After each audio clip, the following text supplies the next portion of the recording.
What's up? Welcome to the Being Beautifully Honest podcast and channel. Thanks for being here, being subbed. If you're not, hit the button. And if you're listening on YouTube, hit that like. It's like walking in the room and hitting that light switch. Let's brighten up the place and get into the politics and BS.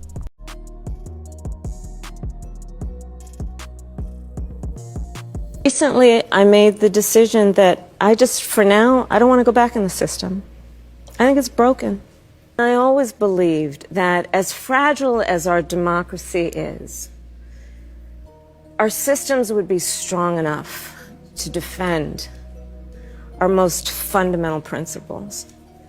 And I think right now that they're not as strong as they need to be, and I just don't want to, for now, I don't want to go back in the system. I want to travel the country, I want to listen to people, I want to talk with people, and I don't want it to be transactional where I'm asking for their vote. So guys, you heard what Kamala Harris had to say, and listen, I can't even say that I am surprised. I definitely understand where she's coming from. I feel her. I'm not here to say that, because none of these people are saints. I shouldn't even have to give a disclaimer to say, I'm not saying she's a saint. I'm not saying, this is like bullcrap. We all know that none of these people are. But I just cannot get behind people who claim that they are Christians and they voted for Donald Trump. He is the most un-Christ-like, let's just say he's the most satanic person that I believe I've ever known of in my lifetime, to be in a space of being the freaking president. Many years ago, I used to be afraid when George Bush was the president. Who thought that having this person as the president would make George Bush look like someone that was angelic? And he definitely wasn't.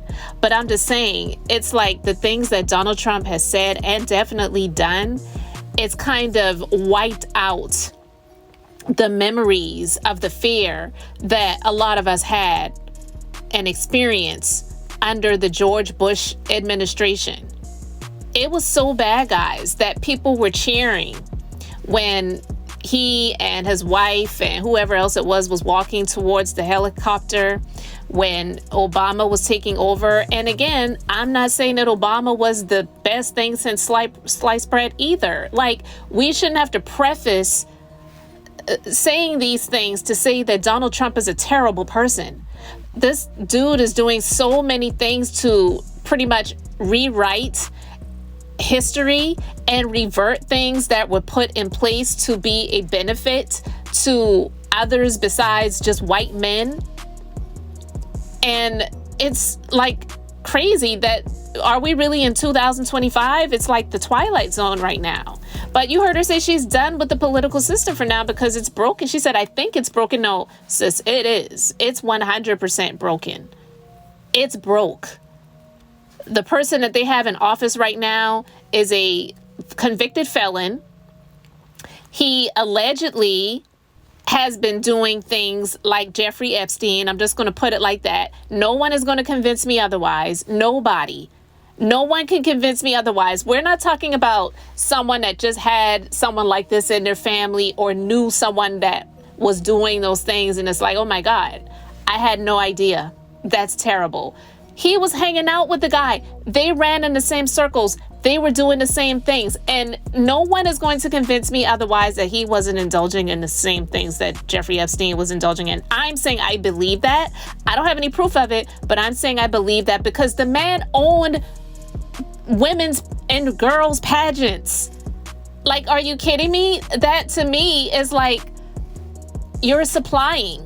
You have access to the girls and you're supplying and indulging. That's my personal opinion. But yeah, there was a lot of speculation that she was going to return to office and run for governor of the state of California after her vice presidency and her bid to become president, which did not work out. But she said, no, find somebody else to do it. She said politics today is not about solutions. It's about survival. And I'm not interested in surviving in a broken system. None of us are. I couldn't imagine trying to work in it. It's sad because somebody has to do it, but unfortunately, the majority of the ones that are in the system, they're not working for us, they're working for themselves. So this could be seen as a major red flag for the Democratic Party, who, you know, they saw her as the future of the party. Some, not everyone. But her exit, even if it's temporary from politics, signals a deeper disillusionment with American governance and polarization. And unfortunately, a lot of people just feel disillusioned, like myself, because it's like, what can we really do about it? It just doesn't look like anything is being done. It looks like the crooked prevail and they win. And those that are just surviving literally are just hoping they survive, because it just looks hopeless for a lot of people. It's sad when I see people that are crying about the things that have been overturned, things it's like crazy, right? They have all of these things to keep people, quote unquote, responsible for their student loan debt. They didn't want the student loan relief that Joe Biden passed to work for everyone. So for those that didn't get the opportunity to get their student loans forgiven, now it's not a possibility. But yet we're wiping his name out of the Epstein files. They're moving Ghislaine Maxwell from one prison to one that's more lenient so that she can get access to beauty products and other things and possibly get granted clemency here soon. This is insane. But hey, who knows? This could just be a ploy, but I don't think it is a ploy. But you guys let me know, do you believe that she's really done for now, or is it just a strategic retreat to get the focus off of her, to get the heat off of her, because the heat is still kind of on her because it hasn't been even a year since she lost the bid for presidency? Let me know what you think in the comment section.